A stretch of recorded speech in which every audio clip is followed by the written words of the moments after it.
Assalamualaikum warahmatullahi taala wabarakatuh. Salam sejahtera saudara-saudara sekalian. Alhamdulillah berjumpa lagi kita di channel yang serba simpel, channel Malaysian Respon. Nah, konten kali ini saudara-saudara sebenarnya adalah kesinambungan daripada video yang saya rilis malam tadi berhubung pendapat saya mengenai approach yang perlu kita ambil dalam menangani isu tuntutan Kesultanan Sulu ke atas negeri Sabah. Tetapi saudara-saudara, seperti yang saya nyatakan di video itu juga, saya sebagai seorang rakyat Malaysia yang dilahirkan di Sabah dan pada masa yang sama beretnik Bajau Suluk, merasa berada di posisi yang tersepit.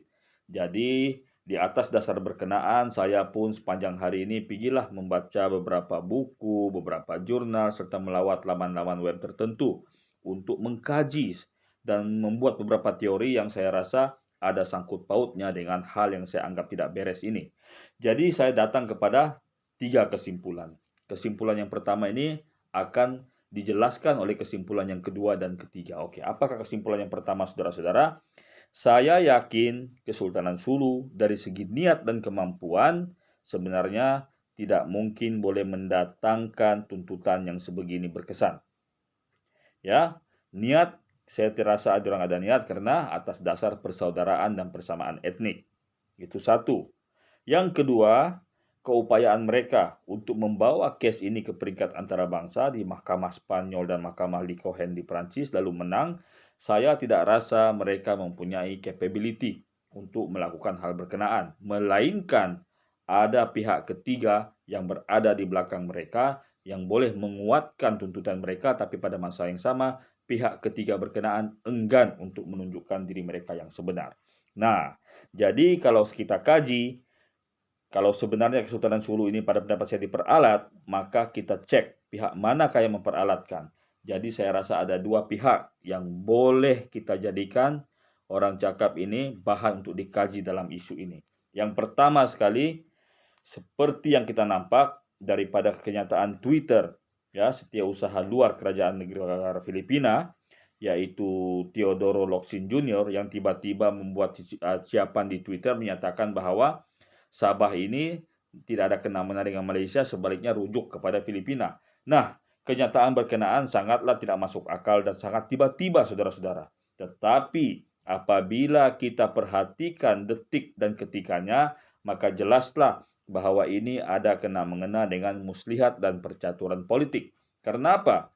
Pada tahun ini dijangkakan bahwa pilihan raya Presiden Filipina tanpa pembabitan penyandang Presiden Rodrigo Duterte akan dijalankan. Jadi sudah tentulah hal-hal yang membawa isu patriotisme seperti ini sangat berkesan untuk memancing undi di kalangan para pengundi di Filipina nanti. Karena apa? Selepas Rodrigo Duterte memerintah, tidak ada banyak isu yang boleh dibangkitkan oleh pihak-pihak lain. Presiden Rodrigo Duterte sudah pun sukses untuk memimpin Filipina ke satu tahapan yang baru. Jadi tidak ada orang cakap bahan kempen lain, maka terpaksalah mereka menjadikan isu tuntutan ke atas Sabah ini untuk pembangkit semangat patriotisme dan memancing undi. Ya, ini teori saya yang pertama, yaitu di pihak Filipina. Jadi bagaimana pula dengan di pihak Malaysia? Nah, di pihak Malaysia, mari kita kaji semula tentang kesilapan. Ya, kesilapan kita tidak tahu silap atau sengaja Kerajaan Pakatan Harapan dalam menangani isu diplomasi luarnya. Pada ketika itu, peguam negara kita, yaitu Tommy Thomas, telah melayan isu tuntutan yang kita anggap sudah sebenarnya mati pada ketika itu. Kemudian ada pula pihak yang menyalahkan bekas Ketua Menteri Sabah pada ketika itu, era warisan, yaitu Datuk Seri Shafie Apdal. Tetapi selepas saya membuat beberapa kajian, saya rasa Datuk Seri Shafie Apdal tidak terlibat dalam hal ini. Ya, mungkin berlaku kesilapan daripada pihak beliau, tapi untuk terlibat tidak. Tetapi Kerajaan Pakatan Harapan saya rasa ada signifikan yang perlu kita garis bawahi. Yaitu apa? Oke, saudara-saudara pasti lihat daripada statistik pilihan raya kita yang dulu-dulu, bahwa Sabah dan Sarawak merupakan fixed deposit kepada kerajaan pusat. Dan dalam kes Malaysia, kerajaan pusat kita adalah Barisan Nasional. Selalu memenangkan jumlah kerusi yang banyak untuk Barisan Nasional. Sabah ada 26 kerusi, manakala Sarawak ada 30 kerusi parlimen. Jadi saudara-saudara, dengan menyingkirkan penyertaan Sabah daripada senario politik negara, sama ada diberikan kepada pihak lain, atau mungkin ditangguh pilihan rayanya, karena berada dalam keadaan tuntutan, maka ini sudah tentu akan menguntungkan 26 kursi parlemen bagi Pakatan Harapan sekurang-kurangnya. Jadi nampak saudara-saudara ya, saya datang kepada kesimpulan sendiri, terserah pada saudara-saudara. Kalau saya sudah setuju, alhamdulillah. Kalau tidak, silakan tinggalkan komen di ruangan komen, mungkin kita boleh bincangkan sama-sama. Karena apa? Sudah jelas saudara-saudara, ukhuwah keislaman kita dengan saudara-saudara di Kepulauan Sulu sebenarnya sangat-sangat dekat.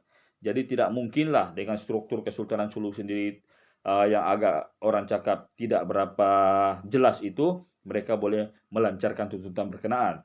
Jadi nampak ada dua sisi, satu di Malaysia, satu di Indonesia, pula satu di Filipina, yang kita rasa boleh kita cek pembabitan mereka dalam isu tuntutan yang tidak wajar ini. Sampai di sini saya sudahi dengan ucapan Assalamualaikum warahmatullahi wabarakatuh. Semoga dengan berkahnya doa di malam nisfu Sya'ban ini, isu ini tidak akan berlarut-larutan. Wallahu a'lam bishawab.